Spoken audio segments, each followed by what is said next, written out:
When I think about price, I always marry that with value. And because it's hard to look at price in isolation without understanding what you're getting for it and what the alternative would be. Hi, my name is Amal Goodkar. I'm along with AJ Peak of Healthcare 100. It's the ultimate playbook for scaling in healthcare. Each week, we sit down with operators, investors, innovators behind the fastest growing DSOs, MSOs, and health tech platforms to really unpack strategies, systems, capital structures that are driving real growth. And we ask our guests at the end to provide us one big idea, which is a kind of $100,000 idea to kind of they can implement right away in their own organizations to kind of drive growth. With that in mind, I'm excited, delighted, energized to welcome my dear friend Jason Heffelfinger, who is the CEO of AmeriVet Partners, to this podcast. Jason, welcome. Thanks for having me, Amal. Good to see you. It's very good seeing you. I've known you for a few years. You've had an impressive career trajectory, leading pet services at Petco before and came into the CEO role at AmeriVet. What drew you to AmeriVet specifically, and how has your experience in this multi-site retail kind of helped you guide into this rapidly growing vet services platform? I would say, first of all, I have a passion for the industry. Like, I think anytime, whether you're a CEO or in any role in any organization, I think it helps to really love what you do and love the industry that you're in. And so I had a chance to be in the pet space at Petco for nearly 10 years, and just kind of fell in love with it. And so when I had the opportunity to get back into the space and lead an organization, step one, I knew I wanted to get back. I wanted to get back in pet. And step two,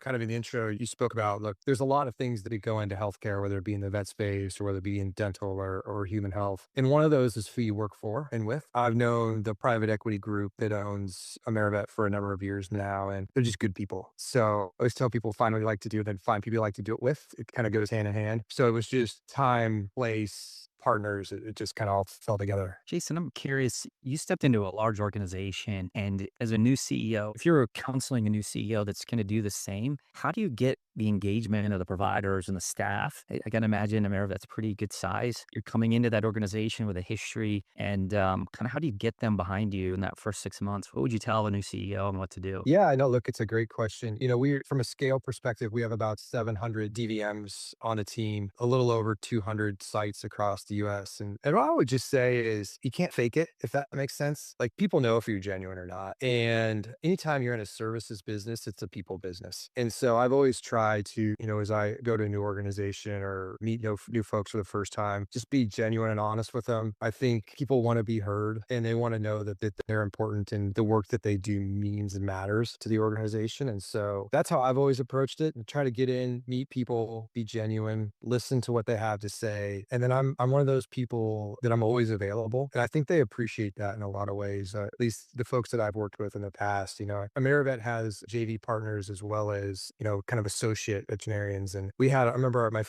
we had a town hall maybe 2 weeks in to coming over, maybe three. And at the end of those calls, I always give the whole company my cell phone number, kind of that lets people meet you where they're at. They can shoot you a text, they can give you a call. You get to have different conversations and meet people. And I just think that goes a long ways. And then in the first 6 months, you got to be visible. You got to get out. I think I was on the road or on a plane somewhere nearly every week for the first 6 months. And there's nothing like meeting somebody in their practice, taking them to dinner, grabbing lunch, whatever you can do, and just get out, be visible, and be active in your organization. That would be what I would recommend, at least.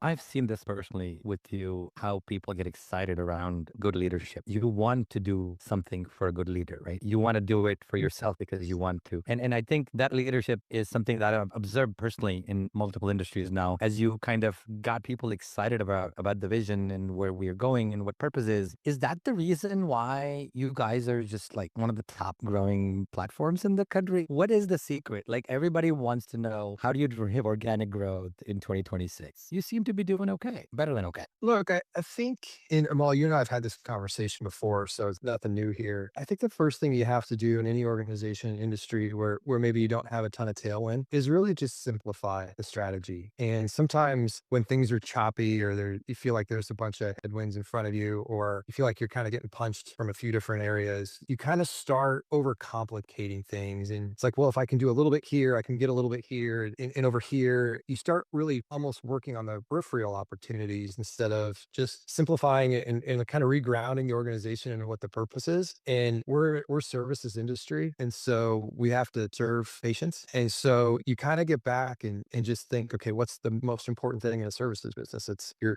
client base. And so from the minute I stepped foot here to AmeriVet, our sole focus for the first year, there's other things you do, but our kind of right down the middle focus has been new client acquisition. And it's been really, where do we find, if the pie is not getting bigger and we're not going to grow the industry right now with some of the external factors, how do we just get a bigger piece of it? And so you've got to figure out how you take share and how you just be maniacal about adding clients to your portfolio. And so that's, I mean, we had this we've talked about this over the years. Like if organizations and CEOs in particular aren't incredibly focused on building their client base, then it's going to be a tough haul. How do you do that? The AI impact on like Google ads and some of the other challenges. I know it's was quite intimidating when I was running this business and felt like I probably hung up my hat at the right time. Few other adventures, but how do you pull it off in today's world that's sort of shifting quite a bit in the online space, certainly? And I know you're not the only corporate veterinarian group in the country, so I got to imagine the competition is fierce as well. Yeah. No, it's a great question, AJ. Look, I would just say there's a few things that we did that I would talk through. And the first is really taking a step back and understanding what the consumer sees when they're trying to book an appointment or they're trying to, meet the needs of what they need to at the time they need them to be met,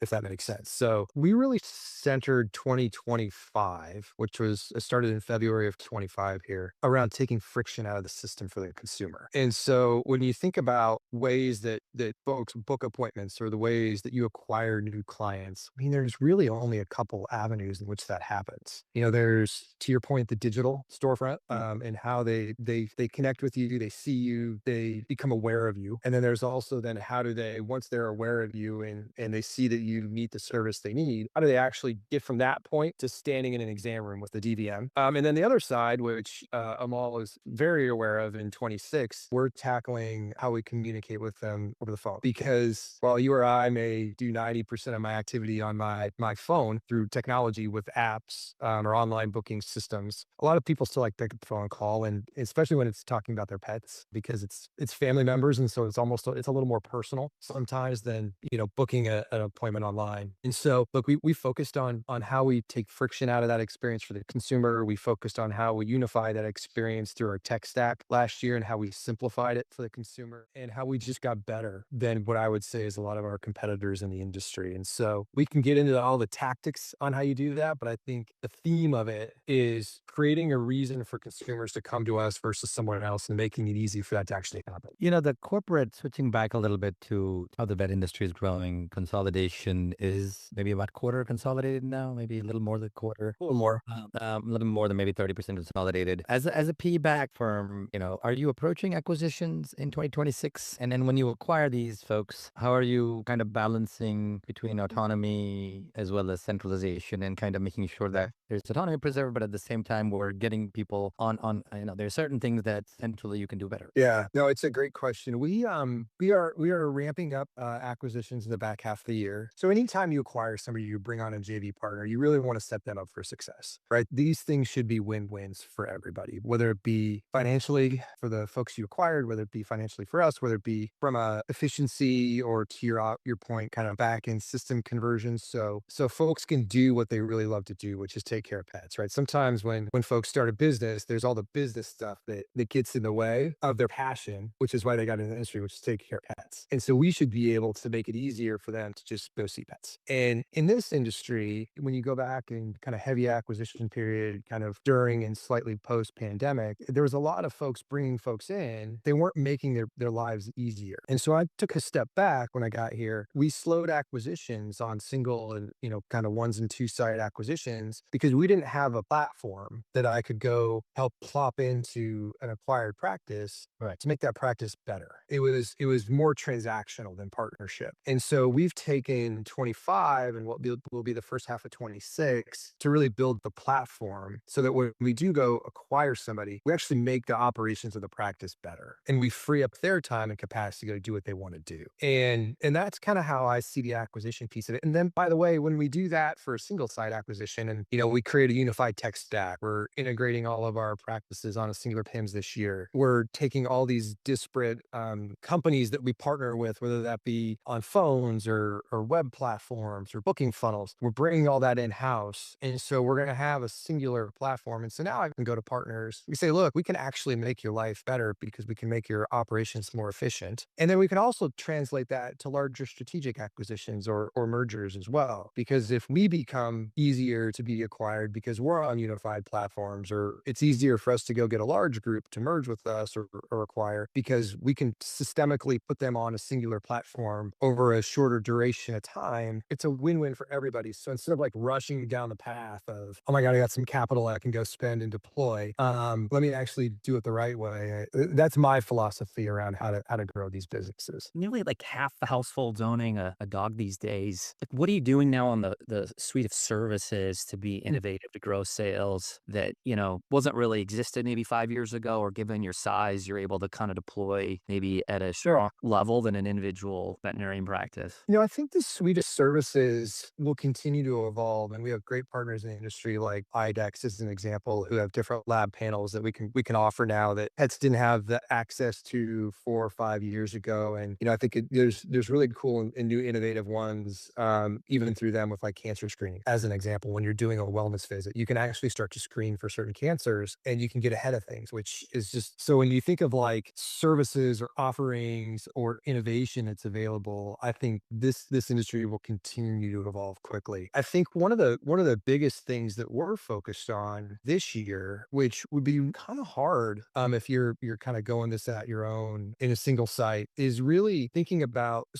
Let me take a. So one of the biggest issues in this industry, pet healthcare, is what we call compliance. It's compliance of medicine. And so if you have a pet and you bring them in, AJ, and let's say they are, you have a 3-year-old Frenchie, that pet needs 12 months of preventative care for flea, tick, heartworm, all those things to stay healthy and have a great life. What we find in this industry is folks get into the vet and they get like 3 dosage of it that they take home with them. And then sometimes they renew the prescription, sometimes they don't, sometimes the pet gets care, sometimes they don't. But on average, they don't even get half of the compliance or medication need for the year. And so one of the things we're really tackling is we call this like leakage and then breakage. And it's about the full circle healthcare of the pharmacy system to go along with what we do every day in practices. In an ideal state, a pet parent would come in, they get their 12 months of whatever that medication is, they go out, but we also know from an affordability perspective that can get really expensive. And so what our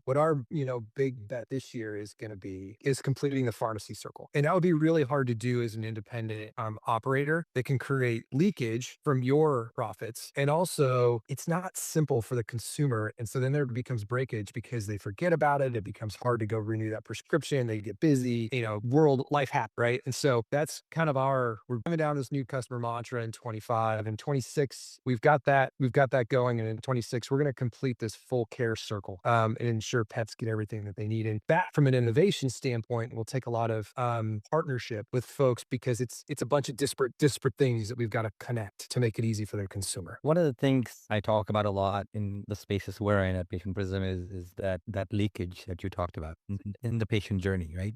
From marketing to the phones to when they show up to them accepting treatment, then coming back, and then the compliance associated with it. What you said is, and then if you plug those leaks in the funnel, you don't have to necessarily spend more money on marketing, right? You're optimizing the patients you have. You're driving better health, number one, right? When the pets are compliant, they're healthier. That's great. But I love the fact that you're focusing on the leaks in the funnel, because a lot of healthcare organizations just forget that they only say, oh my God, we need new patients. We need new patients. We need new patients. But what's going on in between for them, their visits, their compliance, their diagnosis, them coming back. On that note, I have one question around money and inflation and price sensitivity, because I took my dog recently and it was a very simple thing. She had an ear infection and they swiped my card for $450, right? It's not easy for everybody to just, oh, it's $450. And then they put a little drops, they give me the prescription, and I was done in like 15 minutes. It's not as easy to afford, especially given that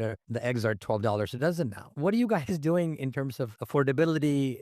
Is it front end financing? What is any ideas around making it more affordable? Yeah, look, this is a hot topic. I think for everybody everywhere in any industry right now. I live in California and I just put gas in my car yesterday and it was 6.49 a gallon. So I assume it's going to get worse. So it's the right question to ask. And I would say there's a couple things. Our mission is to see pets. And we know a lot of pets out there don't get the care they need. They've never been to a veterinarian. They don't have a veterinarian that they can call. And so when we think about new clients and how we make it affordable to see pets for the first time, we always offer a free exam for new clients. To me, that's table stakes. You got to get into a veterinarian, meet them, and form a relationship with them. And I believe that should be on us. That's on the house. Like we want to meet you, we want to see your pet, and we want to establish that relationship. And so when we do acquire new clients, we offer that from an affordability perspective. The second thing is when I think about price, I always marry that with value. And because it's hard to look at price in isolation without understanding what you're getting for it and what the alternative would be. And so while pricing in the industry continues to grow, right? There's inflation in the industry, whether it be from manufacturer pricing, third party lab pricing, cost of labor, right? Wage inflation, like we see it every day, right? Well, there's going to continue to be pressure there. Our goal is to create value points for the consumer. And I'll give you an example of one of the things that we're doing from a promotional perspective in a very timely seasonal period. So as the weather gets warmer, this is when pests come out. So flea, ticks, heartworm. This is a huge seasonal period for us. And one of the things that we have found is one of the barriers to pet parents taking care of their pets with flea, tick, and heartworm preventative medicines is the initial heartworm screen. It takes time, it's expensive, it's an incremental, it could be $50 to $100 out of their pocket. It's just a test to see then if they need to go purchase the product. And so one of the values we're creating with our vendors, which is really unique in the industry, is we're going to offer that for free. And so I want a new pet to come in for free. I want to give them a free heartworm test to make sure their pet's healthy. And then we can talk about what we need to do to make sure we have preventative care for the rest of the year. So trying to create value points for the consumer, I think, is really important in this day and age. And then the last thing I would say, Amal, just for me is a business, it's a heck of a lot easier and cheaper to keep a customer in the ecosystem than it is to go acquire new ones. And so we are maniacal around what our experience in the hospitals looks like. If I need to go spend X dollars in advertising or marketing to acquire new consumers in a really tough environment right now, to AJ's point earlier, everybody's paying more for keywords, everybody's conquesting everybody. Like digital marketing is becoming crazy expensive compared to what it used to be. If I can just do a little bit better job taking care of those consumers and communicating with them frequently and bringing them back to see me, then I can go reinvest those dollars that I would have had to have spent to continue to acquire into the care of pets or into different value offerings for the consumer to create those moments where it becomes more affordable than if I couldn't. And so I see them as not here's a marketing expense over here, here's a promotional expense over here, here's some cogs work over here. If you kind of do a couple things in all these areas, you can bring it back to the overall kind of cost to the consumer in different ways. So that's kind of how we're looking at it right now as we get into 26. How are you overcoming the challenges of just labor shortages, high labor inflation with the use of technology, or are you? Like, is there any, words of wisdom to leverage technology to kind of combat this in the veterinarian space that has had some traction? It's so funny, AJ. Every time I go to a board meeting, why do we still have people in the back office? Can't AI do all this? Or is there, why are people answering the phones? Can't AI do all this? And look, I think there's a place for technology in this industry and any industry, quite honestly. Wage inflation is real, right? The cost to operate increasing every year is real. Only so much of those costs can you pass on to the consumer before you start to outprice them. And so you've got to figure out internally how you become more efficient as an organization and how you continue to streamline your operations on the back end so that you can save those dollars to put forth to other things that we just talked about. And so I'll give you an example. One of the things that we're in really full scale implementation starting here in the next couple of weeks on is AI outbound calling for lapsed clients. So, we found a great vendor in the space that can take 18 months, 2 years worth of lapsed clients that we haven't seen, and we can actually reach out to them through AI calling, which links directly to our online booking system, which then also has an option to talk to a person. And we can get through this backlog of consumers. And what we're finding is we're seeing this glut of people that need to go see the veterinarian, that once they get a phone call, it's harder to not pay attention to a phone call or a voicemail than it is to an email or a text in some cases. Like sometimes the phone actually is a good thing. saying. We're finding ways to innovate how we continue to streamline business operations through technology and AI. That's just an example. Obviously, I've known them all for a while, and so Patient Prism is something that we've implemented across our organization as well. And so when you think about the value of data and information to help streamline where you spend dollars or how you go do things, we have to get better as an industry. And so there's a number of things like the example that I've given you that we're doing, because sometimes it's not, as I was talking to our P sponsors on this one, like that example with the AI outbound, it's not about taking costs out of the system because there's a cost to making those phone calls and partnering with vendors, but it's about how do you take maybe the same cost that you're using in what may have been a human call center reaching out to customers and do it more efficiently from a spend perspective, touch more consumers, and ultimately have a better return on investment on the onset of it. So I mean, that's kind of how we're tackling some of the what I would say are AI opportunities out there. Obviously working with you guys and your team has been absolutely fascinating because they come with the right set of questions. They're not trying to implement AI because, oh, let's just buy some AI and see how it goes. And part of what we've enjoyed working with your team on both marketing and ops side is they're trying, okay, well, we need to improve access to more pet parents to get appointments. We need to have reduce the cost it takes us to acquire new patient. We need to prioritize patients based on acuity. It's very interesting. I think having the right set of leaders in the organization that are implementing AI, they really want to figure this out, man. And it's very nice to see that. It's very nice. And I applaud your leadership for that because we don't get that often. There is a mandate from the board to buy AI and they buy AI and then it produces nothing. Like it's interesting that the people that you picked in your leadership circle, genuinely, my team has enjoyed working with them. And then they really are fact finders, they're scientists, they're trying to figure out how to solve problems. And you've built a great team. I think the key in AI has been getting it to solve your problems. It doesn't matter what technology it is, as long as it solves your problem. Look, I completely agree. It's interesting on the team component. So obviously, as the CEO, the most important thing I can do is build a great team. We got to figure this thing out together. And it's so funny. A lot of times, folks are like, "Well, you got to have a great CFO." Well, you do have to have a great CFO. I have a great CFO. He's awesome. You got to have a good chief medical officer. Right, great. Check the boxes. Dr. Miller's the best I've ever met, and she's on my team. I feel like one of the positions that's undervalued in these organizations and sometimes in private equity roll-ups is the CIO. And in a world where technology is creating efficiencies so that we can go reinvest capital and cash in places that really drive business, the CIO to me is incredibly important. And I was able to, somebody that I've worked with for years that is maniacal about finding better ways to do anything in life, whether it be, booking clients or using AI or finding a faster route to drive a place. Like I have what I believe is the best CIO. We have the best CIO in the industry and he's got his ear to the ground.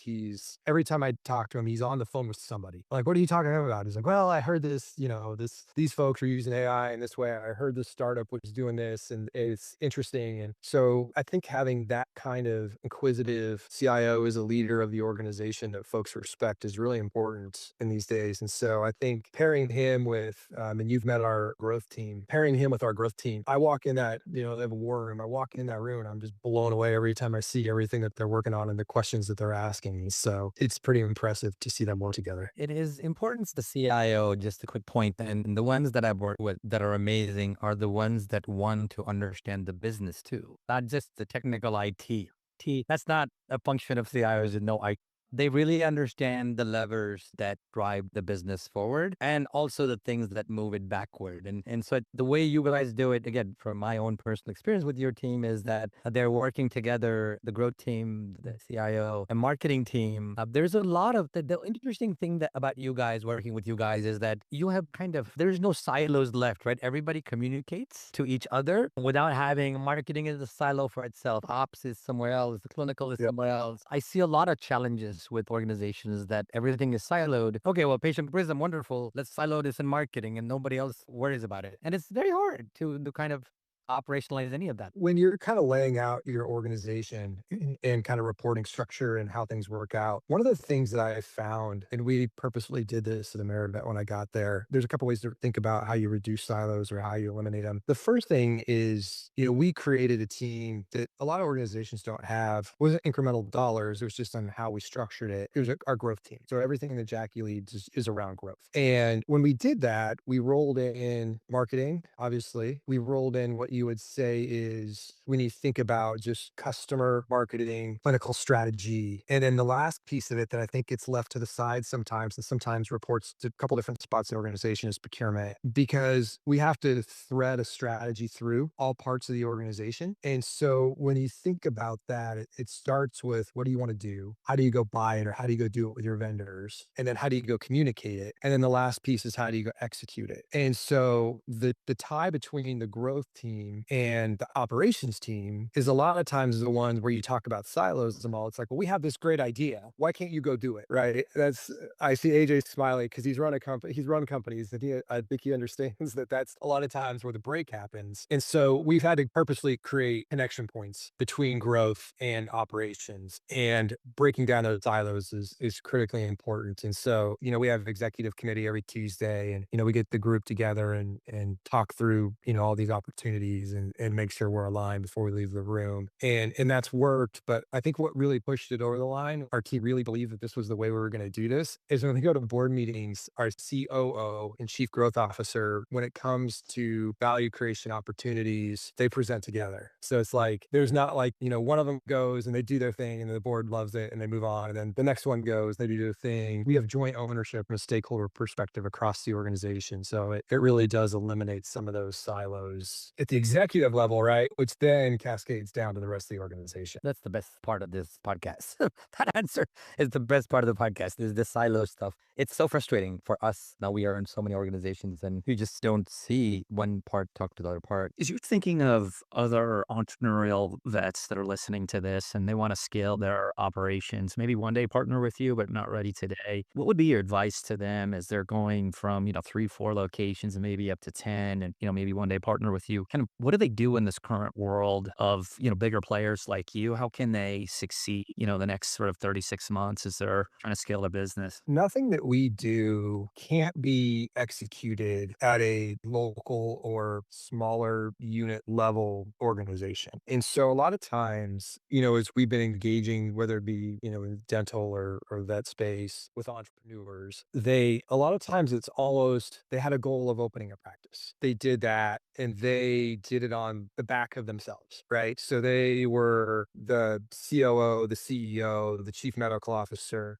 the IT per, like they did it themselves. That's how you do it as an entrepreneur. And then when you get a second one, they're just carrying more weight on their back. And then when they get a third one, they're carrying more weight. And then ultimately as they do that, a lot of times they get tired, right? From carrying that weight for so long. And sometimes they actually lose the reason that they got into the profession because they get stuck running it versus doing it. And so my advice would be, be thoughtful, have a master plan. Like sometimes it's like when you open one, what if when you opened your first one, you had a plan to open 10? You weren't going to go do it, but you knew that when you scaled, this is what you'd have to think about doing and what your role in the organization would be long term, because that role may be chief medical officer because you love the clinician side of the business and you need to go find a partner that's a great operator that can help you run this thing. Or maybe it's, gosh, I've been a clinician for so long, I want to go run a business. And so I need to find a partner that can help me be the clinician side of the world. And so I think it's just being thoughtful about how you grow your organization and how you invest in your organization alongside as well. And so, nothing that you couldn't do that we do today. And then from a systems perspective, the quicker you get everybody talking on the same language from a unification on the back end perspective, the easier it is as you grow. It may cost a little more upfront to invest, and maybe it's unifying a PIM system so that your practices can talk to each other seamlessly, or having a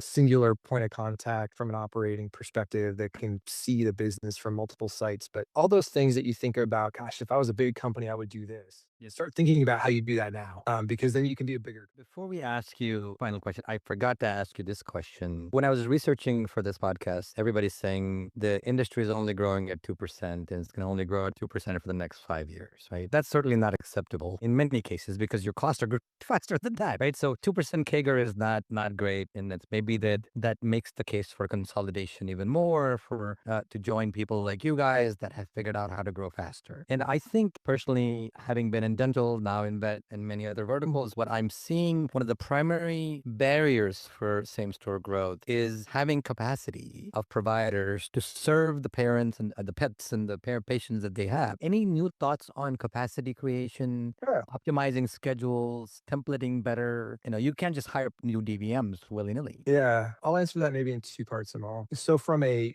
pure headcount standpoint, like, do you have enough DVMs and can you hire enough that you need based on your retention and turnover rates, right? So one of the first things, so when I started in February last year, probably by April, we had it split up April, May, we created our DVM concierge team, which was solely focused on retention. And because it will always be a truth, retaining doctors and growing their tenure within your organization will drive greater productivity. And so reducing the need to hire because of turnover is always better for your organization. And so when you think about capacity from a headcount standpoint, we have been in our HR ops and medical team have been really focused on driving DVM engagement, creating a better value proposition for clinicians to be here and retaining the great ones that we have. And so we've stood up like I said, a concierge team that focuses on doctor outreach, touch points, surveying, career planning. My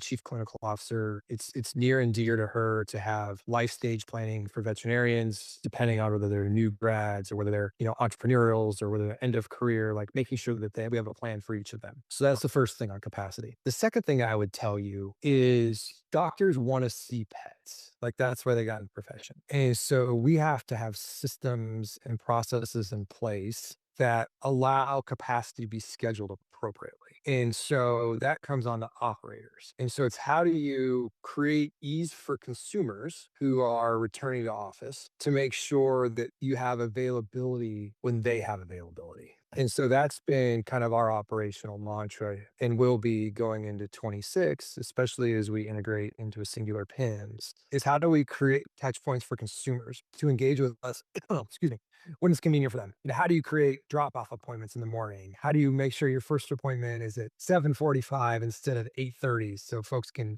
see and meet the doctor on their way to the office? How do you make sure you have appointments over the lunch hour when consumers can get off and bring you their pets? How do you open, if you're not a full Saturday hospital, how do you open at least a couple mornings on Saturdays a month just so you can meet those new pet parents that don't have access Monday through Friday? So it's all these little things. You have retained great doctors, they're more profitable, they're more productive, they have the ability to see more pets, but then also create capacity through better scheduling practices and ensure you have the appropriate support staff so that you can do that as well. So yeah, that's how we're thinking about it, Amal. So you can definitely grow more than 2% if you do all these things. That's And the sad thing, Amal, is that 2% is based on is growth of price, right? So in the industry, the visits are actually down. And so the first thing when we had our first executive meeting is we were kind of laying out, I was learning just about the organization a couple weeks in. And I remember walking out of that session, the message I left with the team, and it is the message that it is today, and it has enabled us to grow much quicker than the industry over the last 6 months, is we're going to grow this thing without price. So we're going to set price aside and we are going to solely focus on visits. And creating a positive visit business was what the point of all this was, right? With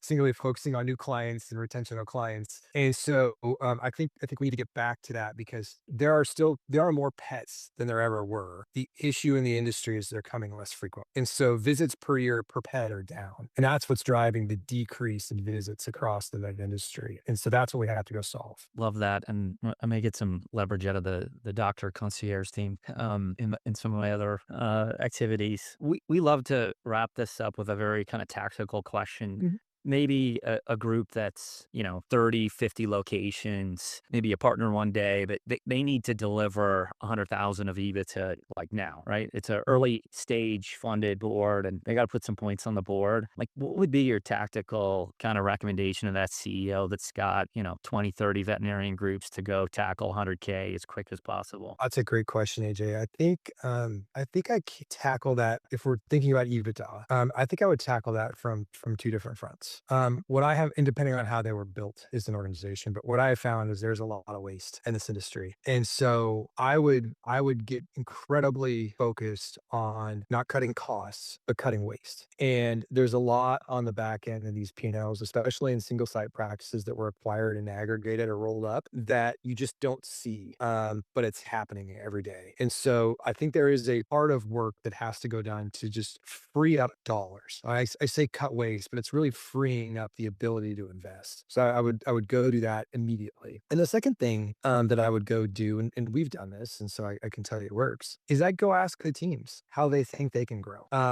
Because what you'll find is there's always these little things that get in their way every day that you can remove friction on quickly that take little effort, and it creates ownership and partnership with the practices. And so a lot of times it's just simply saying, if I've got a 50 practice chain and I need to go find 100 grand of EBITDA, it's only 2 grand a practice, right? And so there's things that you can go ask the team for help with Sure. that will generate way more than $2,000 of EBITDA per practice. And so that's how I've always looked at it. Sometimes you can go in, and when you want to go do big strategic implementations, sometimes they take a while, and they can get lost in translation, but it's hard to lose in translation just asking for help and partnership. And so that's what I've seen is a big opportunity in these industries, is clean up some of the stuff over here that's waste. Go ask for a little bit of help, especially if it's in the short term. And then you can start to put some wins on the board. I always tell people, if you can start stacking wins, it creates some incredible momentum across the organization. Then to go invest in some big stuff to get you $1 million of EBITDA, not just 100K. This has been a fantastic conversation. Every time I talk to you, Jason, I feel I learn a lot, not just tactically, but I learn to become a better leader, a better listener, a person who is genuinely curious and who genuinely cares about its people and the patients that they serve. And that's been the recurring theme since we met first time in San Diego a few years ago. I appreciate the masterclass in leadership as well for this podcast. And I hope all you guys who are listening to this take away, whether you're in the veterinary industry or in dental or anything else in healthcare where you're serving patients and improving access to care.